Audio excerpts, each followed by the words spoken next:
الشيوعية ماشي عزل، من أكبر العزل الاشتراكية اش بتكون ماشي عزل، من أكبر العزل البعثية ايش تسمى ماشي من وانت غادي جميع الأشياء جميع المبادئ اللي مخالفة الإسلام أنا كلها عزل، كل المبادئ التي تخالف شرع الله وجميع الأحزاب التي تخالف شرع الله هي عجول، عبارة عن ايه؟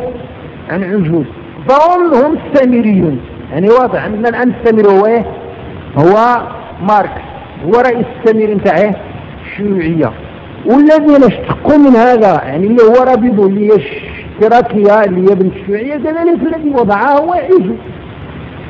انت قد يكون جميع المبادئ والاشياء التي تجري على الناس الآن نسميها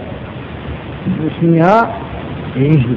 فالعجول ما أكثرها كلها تطرق الآن طق طق طق طق طق، ولكن الناس يفهمون بأن العجل هو ايه؟ هو هذاك نتاع بني إسرائيل. لا شيء، بني إسرائيل ما هو عجلة فقط ولكنها عجول عالمية كثيرة يعني شغلت الناس عن ايه؟ عن عبادة الله وحده، لأن كل ما شغل عن ذكر الله وعن عبادة الله فهو ايه؟ فهو عجل. البرامج والمناهج والمخططات بجميعها هي ايه؟ من ايه؟ من العجل. الذي يدخلك في المدرسة فوق صلاة الجمعة ويصرفك عن عبادة الله شنو نسميه؟ عجل. لأن هذا المخطط هو مخطط العجل، مخطط السامري، لأن القرآن ذهب الهدف منه فهو شواه باسم أنه تحيي القرآن هو ايه؟ يميته، لأن القرآن يجب أن يقرأ كما أنزل. أما أنك هذا ترفع عليه صوت كل آخر وبأصوات مشينة وبتلاعب بالكتاب لا فدنا من ايه؟ من العجل. يقول العجل مشتيا أنت بهذا الشكل وتسع الدائرة فيه تفهم العجل ولا توسعها ولا تضيقها، لأن الذي يضيق هذا لا يفهم كتاب الله ولا يفهم الأمثلة، لأن الله تعالى قال في القرآن ايه؟ ولقد ضربنا للناس في هذا القرآن من ايه؟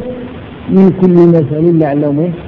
يتذكرون. لأن خصنا احنا نقبطوا أمثلة ونعمموها نقيسوا عليها، لأن هذا هو القصد من كتاب الله، يعني حتى لا ينقلب يعني بنو آدم جميعهم إلى عجول، لأن هذا هو القصد.